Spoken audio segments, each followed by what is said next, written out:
يا بني أقم الصلاة وأمر بالمعروف وانه عن المنكر يا بني أقم الصلاة وأمر بالمعروف وانه عن المنكر হযরত লুকমান তার সন্তানকে ডেকে বলতেছেন, হে আমার বৎস, আমার আদরের সন্তান, আকিমিস সালাতা, তুমি নামাজ কায়েম করবে, ওয়ানহা আনিল মুনকার, এবং সমাজের মধ্যে তোমার চারপাশে যত অন্যায় কাজ হবে সেই অন্যায় কাজে তুমি বাধা প্রদান করবে, এবং সাথে সাথে যত ভালো কাজ আছে ভালো কাজের নির্দেশ প্রদান করবে।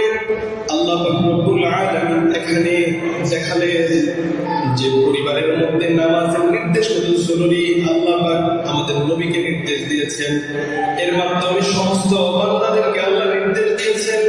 ইসমাঈল আলাইহিস সালামের নামাজের নির্দেশ পরিবারকে করার সিফাত এবং বৈশিষ্ট্য সম্মানের সাথে আল্লাহ পাক উল্লেখ করেছেন। হযরত লুকমান হাকিমের যেই নসিহতগুলো তার সন্তানকে করেছেন আল্লাহর কাছে প্রিয় এবং পছন্দনীয় হওয়ার বিধায় আল্লাহ পাক পবিত্র কোরআনের মধ্যে সেই সকল বিধানগুলো নাযিল করেছেন।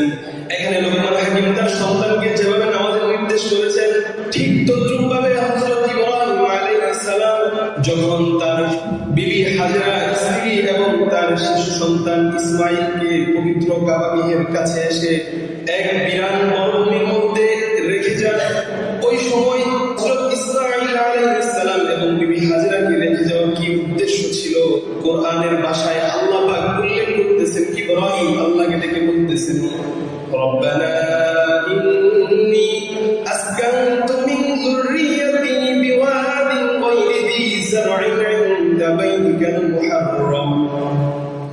আল্লাহকে বলেন, হে আমার রব, ইন্নী আসকানতু মিন যুররিয়্যাতি, আমি আমার সন্তান আমার স্ত্রীকে আমি রেখে যাচ্ছি, বিওয়াদিন গায়রি যী যার'ইন 'ইনদা বাইতিকাল মুহাররাম, আপনার সম্মানিত ঘরের পাশে এক বিরান ভূমিতে, যেখানে কোনো চাষাবাদ হয় না, কোনো ফলমূল নাই, কোনো মানুষের জীবনাচার সেখানে নাই।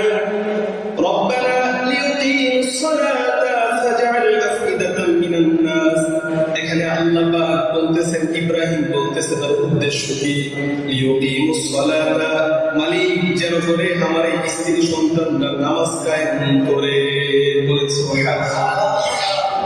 ফাজআল আফইদাতাম মিনান নাস তাহওয়ি ইলাইহিম, এই বিরান মরুভূমি যেখানে কোনো মানুষ নাই, যেখানে কোনো ফলমূল নাই, চাষাবাদ নাই, কোনো খাবার নাই, এই বিজন মরুবিয়ানের মধ্যে আমি আমার স্ত্রী সন্তানকে রেখে যাচ্ছি।